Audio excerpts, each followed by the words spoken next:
18 தர்பார் வந்துட்டாயா. வணக்கம் மக்களே, இது நியூஸ் 18 தர்பார் அப்படிங்கிறது உங்க எல்லாருக்குமே ரொம்ப நல்லா தெரியும். வழக்கம் போல உங்களுக்கான விஷயங்களை அப்படி சுட எடுத்து பொட்டலம் போட்டு வச்சிருக்கிறோம். ஒண்ணா எடுத்து கொடுத்துக்கிட்டே இருப்போமா, நீங்க பார்த்து என்ஜாய் பண்ணிட்டு அப்படியே போய் படுக்க போவீங்களா? வாங்க நேரா நம்ம நிகழ்ச்சிக்குள்ள முதல்ல சரட்டுன்னு போயிருவோம்.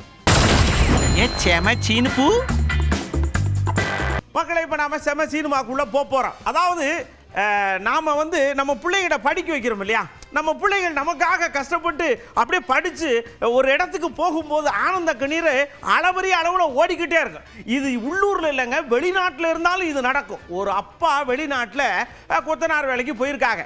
மக இங்கே இந்த 7.5 இடஒதுக்கீட்டில் இன்ஜினியரிங் காலேஜில் ஃபஸ்ட்டில் சேர்ந்துட்டாங்க. 2 பேரும் வீடியோ காலில் பேசும்போது அந்த உணர்ச்சி பெருக்கு இருக்கு பாருங்க.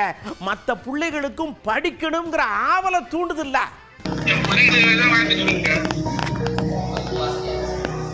அழுவாத சொல்லுங்க,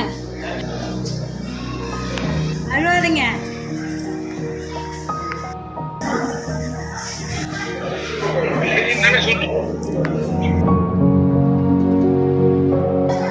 சரி சரி, இதுல என் பிள்ளைங்க கூட இருக்கு.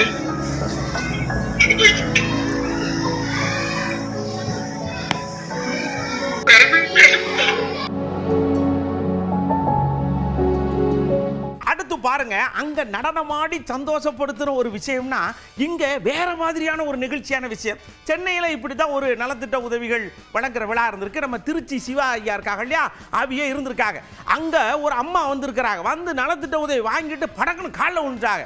அவருக்கு ஆட்டம் கண்டு போச்சு. வயசான அம்மா, நீங்க என் காலில் விழலாமா, அதெல்லாம் தப்பு, இனிமே கடவுளை தவிர அப்படின்னு சொல்லல, மனசுல நினைச்சுக்கோங்க, ஆனா யார் காலையை விழாதீங்கன்னு லேசா அறிவுரைன்னு சொல்லியிருக்காரு. நல்ல விஷயம் தான்.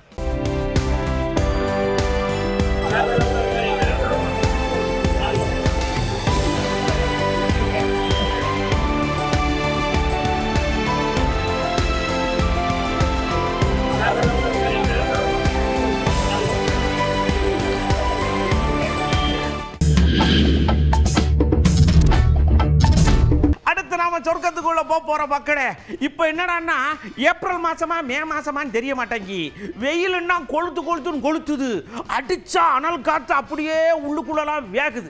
சடக்குன்னு என்ன பண்ணிருக்காங்க, மக்கள்லாம் குளிச்சு மகிழ்ட்டும் சொல்லிட்டு இந்த சுருளி பால்ஸ் இருக்குல்ல, அதுல தண்ணி அதிகமா வந்துச்சு, குளிக்க வேண்டாம்னு சொல்லியிருந்தாங்க. இப்ப குளிக்கிறதுக்கு அனுமதிச்சாங்க. மக்கள் எல்லாம் போய் அப்படியே அருவிக்கு கீழே நின்னா குளுன்னு குளிச்சு மகிழ்றாங்க. இது மாதிரி ஏகப்பட்ட இடத்துல நடந்திருக்கு. வாங்க அங்கனக்குள்ள இருக்கிற சொர்க்கத்தெல்லாம் ஒரு ரவுண்டு போய் பார்த்து வருவோம். நம்மளால அதான முடியும்.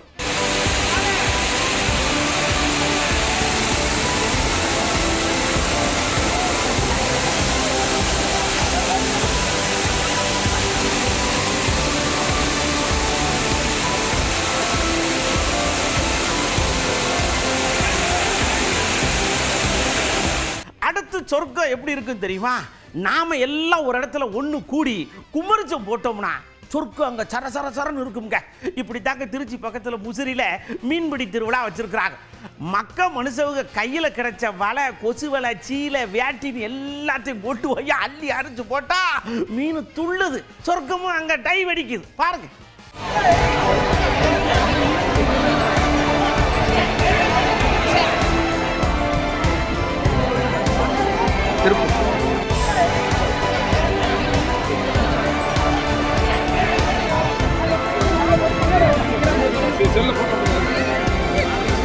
அப்படியே திருப்பி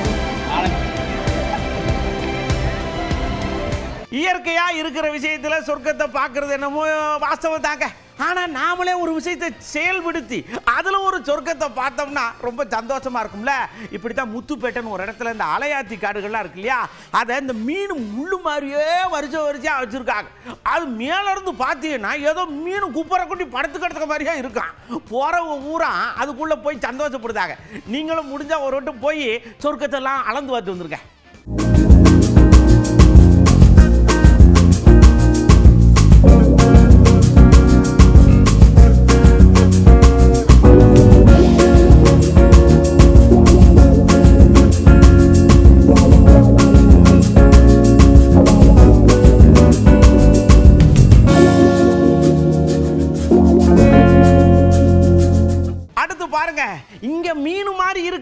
சொர்க்கம்னா தேரை இழுத்து தெருவில் கொண்டு வந்து ஆடி பாடினா அங்கேயும் சொர்க்கம் இருக்கும்னு பூரி ஜெகநாதர் கோயிலை காட்டிருக்காங்கடா. 2வது நாள் அங்கே திருவிழா நடக்கு. ஐயா கூட்டம்னா கூட்டம், கால் வைக்க முடியல, என்ன செய்யறதுன்னு தெரியல. ஆனாலும் மக்கள் சந்தோஷமா உள்ள பூந்து போறாங்க சொர்க்கத்தை தேடி. ಸಂಗೀತ ಕರವೋ ಮುದಾಭೀರಿ ನಾರಿ ಬದನ ಕಮಲ ಸ್ವಾದ ಮಧುಪ ರಮಾ ಸಂಭೋರ ಬ್ರಹ್ಮ ಮರಪತಿ ಗಣೇಶ ಚಿತ್ತ ಪದೋ. அடுத்ததா பாருங்க, இப்படி கூட்டத்தில் நின்று சொர்க்கத்தை பார்த்துக்கிட்டு இருந்த மக்களை பார்த்து இங்க வாங்க, இந்த மாதிரி கூட்டம் நெரிசல் அதிகமா இருக்குல்ல, அங்க போகும்போது எதிர்பாராத விதமா யாராவது ஏதாவது ஒரு பொருளை கிளப்பி விட்டா துப்புடுன்னு ஓடி அங்கங்க மிதிச்சு நிறைய உயிர் சேதம்லாம் ஏற்படுது. இதை தவிர்க்கணும்னா இந்த நெரிசலை தரணும். சில பேர்லாம் அந்த முட்டியை வச்சு நங்கு மண்டையிலே அடிப்பாங்க, கடுப்பாக வரும். இதெல்லாம் தவிர்க்கிறதுக்கு என்ன பண்ணலாம் அப்படின்னு கேட்டால் ரொம்ப அழகா அற்புதமாக பதில் சொல்லியிருக்கிறாங்க. ஒன்றா பார்த்துருவோமா? இப்போ நம்ம திருவிழாக்கு போறோம் அப்படின்னா அங்க நம்மளோட குழந்தைகளையோ இல்ல வயதானவங்களையோ கூட்டிட்டு போறதை நம்ம தவிர்க்கணும். முக்கியமாக பெண்கள் தாமதமின்றி கோவில்களுக்கோ அல்லது செல்வ ஏற்பாடு செய்ய வேண்டும். மூதாட்டிகள் மற்ற வயதானவர்களுக்கான தனி வரிசைகள் அமைக்கப்பட வேண்டும். அந்த திருவிழாவை நடத்துறவங்களும் அரசாங்கமும் ஒன்று கூடி அவங்க ஒரு விவாதம் பண்ணி இத்தனை பேர் தான் வருவாங்க, இவ்வளவு பேர் தான் அனுமதி கொடுக்கணும்னு ஒரு முடிவெடுத்து அத்தனை பேர் மட்டும் கோயில் உள்ள அனுமதி கொடுத்தாங்கன்னா இது நல்லா இருக்கும். இந்த மாதிரி கூட்டங்களில் பங்கேற்கும் போது கூட்டம் அதிகமாக இருக்கும்போது நம்ம தான் நம்மளை தனிமைப்படுத்தி அதிகப்படியான காவல்துறையினரை அனுப்பி வைத்து கூட்டத்தை நெறிமுறைப்படுத்துவதன் மூலம் கூட்ட நெரிசல்களை தவிர்க்கலாம். நம்மளோட சேஃப்டியை நம்ம தான் பார்த்துக்கணும். மக்கள் தான் சிந்திச்சு அவங்களுடைய இதை பாதுகாப்பை பயன்படுத்திக்கணும். அரசாங்கம் எவ்வளோ செய்ய முடியுமோ அவ்வளோதான் செய்ய முடியும். விளையாட்டு மைதானங்கள் எங்கே வேணாலும் சரி, கூட்டம் கூடுதுன்னு தெரிஞ்சால் முன்கூட்டியே அதை அறிஞ்சு கொண்டு தகுந்த நடவடிக்கை எடுத்து இந்த விஷயத்தை தடுக்கலாம். முந்தி அடிச்சுக்கிட்டு அடுத்தவங்களுக்கு முன்னாடி போய் சீக்கிரம் சாமியை பார்த்துடணும் அப்படின்னு முந்தி அடிச்சுட்டு போகக்கூடாது. கூட்ட நெரிசலில் மக்கள் போகாமல் இருக்கிறது கொஞ்சம் பெஸ்ட்டு. வீட்டிலேயே கொஞ்சம் சேஃப்டியாக இருக்கிறது நல்லது. நம்ம உயிரை நம்ம தான் பாதுகாக்கணும், மற்றவங்க பாதுகாக்க மாட்டாங்களே. நம்ம தான் போய் அங்கே நிற்கக்கூடாது. நிற்காம நம்ம தவிர்த்துட்டு வெளில வந்தாலே போதும். சமீப காலமாக நம்ம இந்த இன்சிடென்ட்ஸ் நிறைய பார்த்துட்டு இருக்கிறோம், ஓவர் க்ரௌடிங்னால மக்கள் இறக்குறத. ஸோ இது மேஜராக மக்களுடைய அவேர்னஸ் இல்லாததை நான் பார்க்குறேன். அதில் போலீஸ் பாதுகாப்பு கண்டிப்பாக கொடுக்குறாங்க. அந்த போலீஸ் கொடுக்குற பாதுகாப்பை மீறி தான் இந்த மாதிரி விஷயங்கள்லாம் நடந்துட்டு இருக்கு. அதுக்கு பொதுமக்களும் அவங்க சொல்றதை ஒபே பண்ணி ரூல்ஸ் எல்லாம் ஃபாலோ பண்ணி சுய கட்டுப்பாட்டோட அந்த இடத்துக்கு இதுக்கு போக வேண்டிய தேவையா, இல்லை சோஷியல் மீடியா டிவிஸ்லேயே நிறைய நிகழ்ச்சிகள் இதெல்லாம் ஒளிபரப்புறாங்க, அதுலேயும் பார்த்துடலாம். அதை தாண்டி முக்கியமாக போகணுன்னா மட்டும் போய் ஒபே பண்ணாலே இந்த மாதிரியான விபத்தெல்லாம் ரொம்ப தவிர்த்திடலாம். அடுத்து நாம நேரா உசாருக்குள்ள போறோம். மக்களே, எல்லா இடத்துலயும் உசாரா இருக்க வேண்டியது காலத்தோட கட்டாயம் தானே. குற்றாலத்துல நீங்க குளிக்க போறிய, ஐயோ தண்ணி சிலு அந்த ஆனந்தத்தில் இருப்பீங்க. ஆனா அருவியில இருந்து என்னென்ன விழுகும்னு உங்களுக்கு தெரியாதுல்ல. அதனால ரொம்ப பக்குவமா குளிக்க போகணும். இப்படித்தான் மெயின் அருவியில போய் குளிக்க போயிருக்காங்க. ஒரு உடும்பு தொப்படின்னு விழுந்துருக்கு, அலறி அடிச்சு ஓடி இருக்காங்க. ஆனா உடும்பு ஒன்றும் செய்யாது வச்சுக்கிறங்க, இருந்தாலும் பொத்துரு மண்டையில் விழுந்துச்சுன்னா எப்படி இருக்கும்.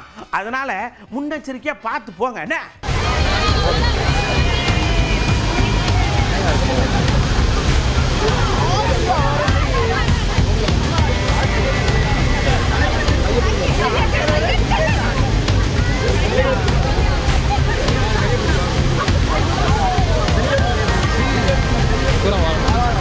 அடுத்து நேரா கிருஷ்ணகிரியில் ஒரு சம்பவம் ஆகி போச்சுன்னு விறுவிறுன்னு போனோம்.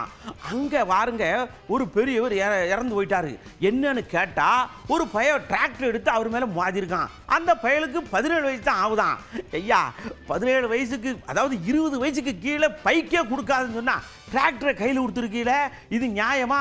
இப்போ உசுர் போச்சுல்ல, எவ்வளவு வாட்டி சொன்னாலும் கேட்க மாட்டேங்கலையா.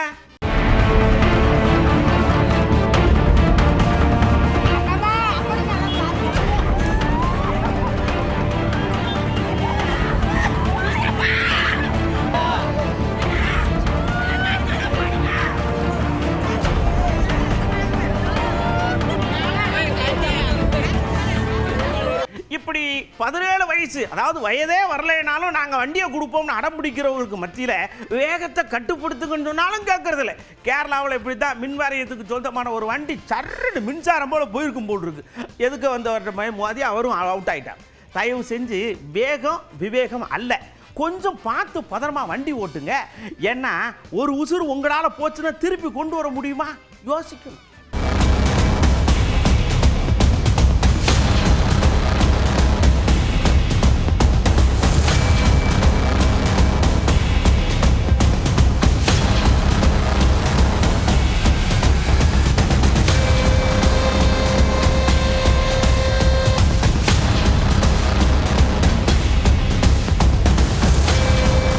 முந்தையெல்லாம் பார்த்தீங்கன்னா ஒரு 2 வீலரில் ஒரு குடும்பமே ஏறிப்போம். இப்பயும் போத்தான் செய்கிறாங்க. அதாவது வேறு வழி இல்லை அப்படின்ற மாதிரி சொல்லுவாங்க. அதுக்கப்புறம் கவர்மெண்ட் என்ன ஒன்றுச்சு, 2 சக்கர வாங்கினா 2 பேருக்கு தான், 2 பேரும் ஹெல்மெட்டு போட்டு பாதுகாப்பாக போகணுன்னு சொன்னாலும் இந்த குறுப்பு அடங்கவே வருதில்ல.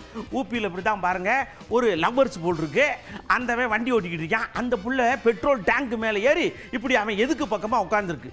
ஏத்தா வண்டி ஓட்டும் போது இப்படி அவன் மூச்சுக்கு நேரம் உட்காந்தேனா அவன் ஒன்றே பார்ப்பானா, உன் முதுகு பின்னாடி வர ஆளை பார்ப்பானா, எங்கேயாவது கொண்டே விட்டானா யாருமா பொறுப்பு இருக்கிறது? கொஞ்சம் கூட பொறுப்பே இல்லைங்க அவங்களுக்கு.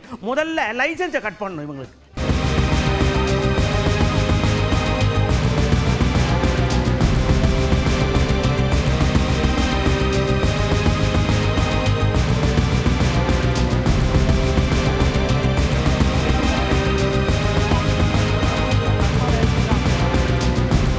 அதாவது வண்டி ஓட்டும் போது ரொம்ப கவனம் வேணும்னு நம்ம சொல்கிறோம், ஆனாலும் கேட்க மாட்டீங்க. அது ரொம்ப வருத்தமாக இருக்கு. வண்டி முன்னாடி பின்னாடி எடுக்கும் போதும் கவனிக்க மாட்டேங்கிறீங்க.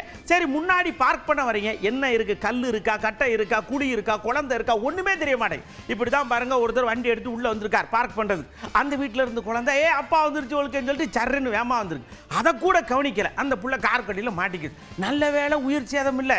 இருந்தாலும் அது தப்பு இல்லையா? முன்னாடி வர்ற ஆட்களை கவனித்து வண்டி ஓட்டுங்கய்யா. கண்ணை மூடிட்டா வண்டி ஓட்டுவிய.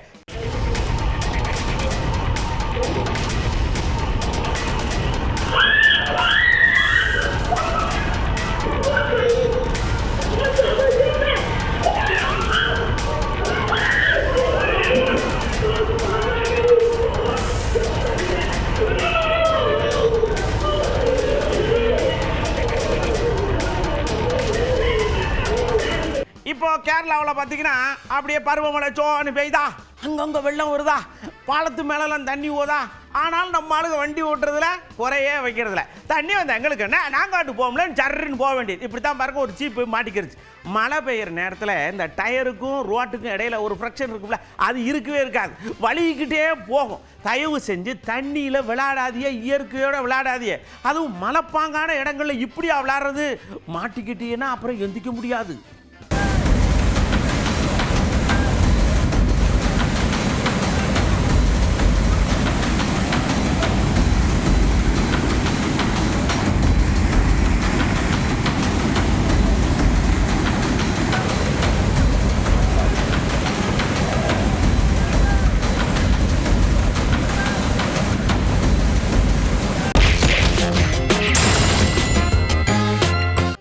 அடுத்து கவுண்டர் அட்டாக்குள்ளே போகிறோம். நம்ம அண்ணன் திரும்ப அண்ணன் தான் முதல் அட்டாக்கை ஓப்பன் பண்ணுறாங்க. அதாவது என்னென்னா, அண்ணனுக்கு மனசுக்குள்ளே குறுகுறுன்னு உறுத்திக்கிட்டே இருக்குது.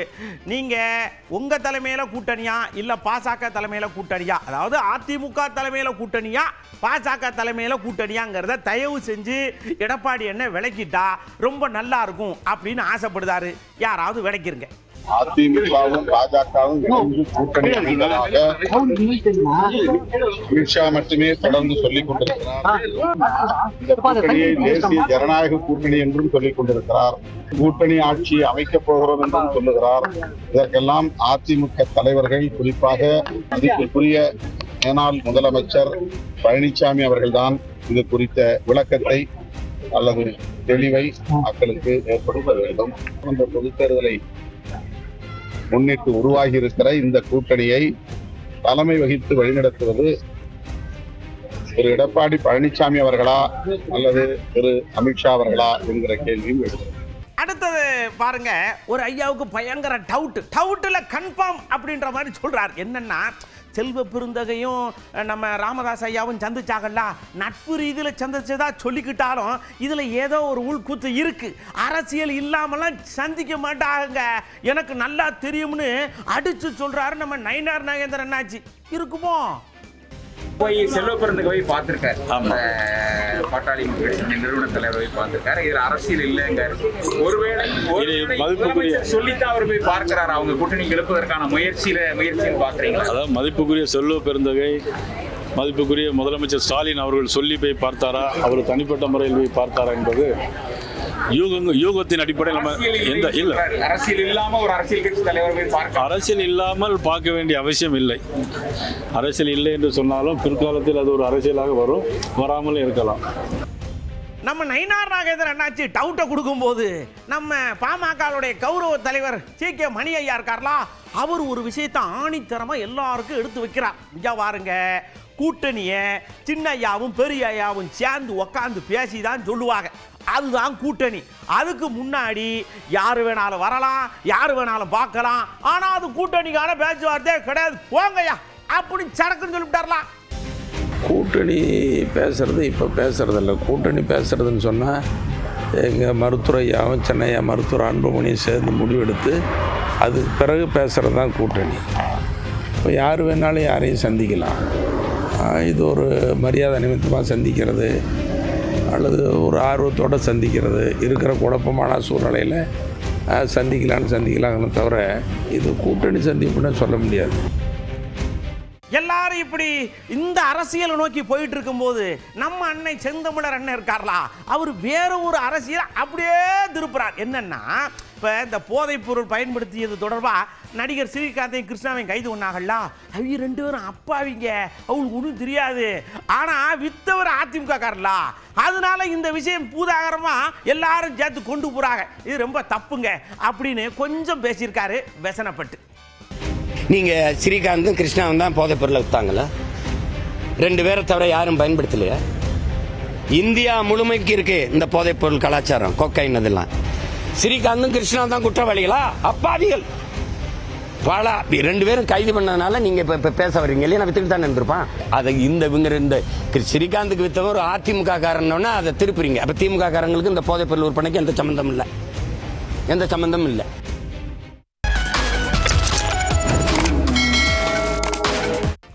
ஒரு ட்ரெண்டான விஷயத்தை நாம பார்க்க போறோம். நான் அமேசான் ஓனர் இருக்கார்லா, அவருக்கு 61 வயசு ஆகுது, அவருக்கு 55 வயசுல ஒரு காதலி இருக்காங்க.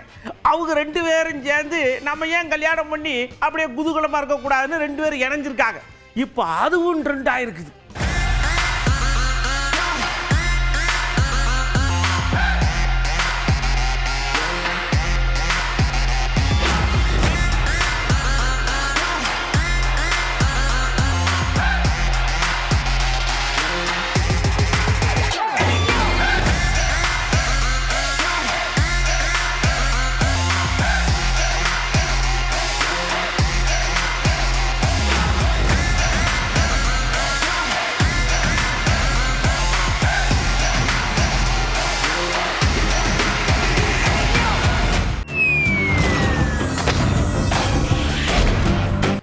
நாம நேரா அழகிய உலகத்துக்குள்ள போற மக்களே, அதாவது மனுஷங்களுக்கு மட்டும்தான் பிறந்த நாள் கொண்டாடணும்னு இல்லை, எல்லாருக்கும் கொண்டாடலாம். தைவான்ல ஒரு உயிரியல் பூங்கால ஒரு கரடிக்கு பிறந்த நாள் எப்படி கொண்டாடி இருக்கிறாங்கன்னு பாருங்க. ஐஸை வச்சே கேக் ரெடி பண்ணி அதை விட்டு அடிக்குது பிணைஞ்சு, அது சாப்பிட்ற அழகு இருக்குல்ல, நமக்கே எச்சி உறுதுனா பார்த்துக்கோங்க. வாங்க பார்ப்போம்.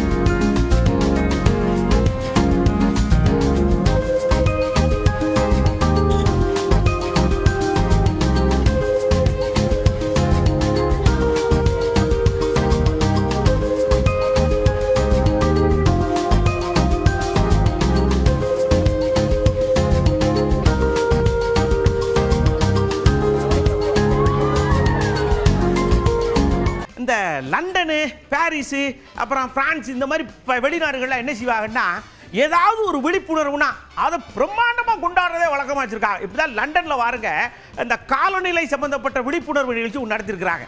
அதில் அட்டையில் விலங்குகள்லாம் செஞ்சு ஏகப்பட்டது செஞ்சுருக்கிறாங்க. அட்டையில் இவ்வளவு தத்ரூபமாக செய்ய முடியுமா அப்படின்னு பார்க்குற நமக்கே பொறாமையாக இருக்குது. ஆமாம், வாங்க அந்த அழகையும் ஒரு ரெட்டு பார்த்துட்டு வருவோம்.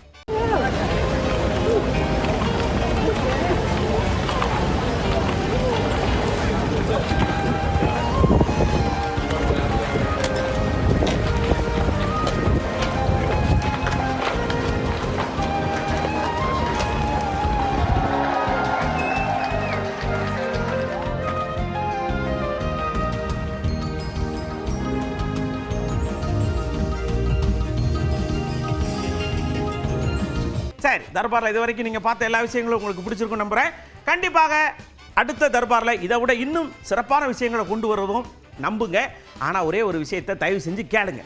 இந்த வண்டி ஓட்டும் போது, வண்டி எடுக்கும் போது, வண்டியை பார்க் பண்ணும்போது சுற்றி முற்றி பாருங்கள், மெதுவாக வண்டியை ஓட்டுங்க. பறக்கணும்னு ஆசைப்படாதீங்க. உங்களுக்கு வண்டியில் அப்படியே பறந்து போகணுன்னு ஆசைப்பட்டா இந்த ட்ராக்கெல்லாம் ஓட்டுறாங்கல்ல, அங்கே போய் காசு கட்டி மெம்பராகி அங்கே போய் பறந்து போங்க. இந்த தெருவில் போகிறது, அப்புறம் ரோட்டில் உருன்னு உள்ளே போகிறது, இதெல்லாம் வேணவே வேணாம். சரிங்களா? அடுத்த தர்பாரில் நான் உங்களை சந்திக்கிறேன். அதுவரை உங்களிடமிருந்து அன்போடு விடைபெற்றுக் கொள்வது உங்கள் அன்பு நண்பன் எழில். வணக்கம் நேயர்களே. 18 தர்பார் வந்துட்டாயா.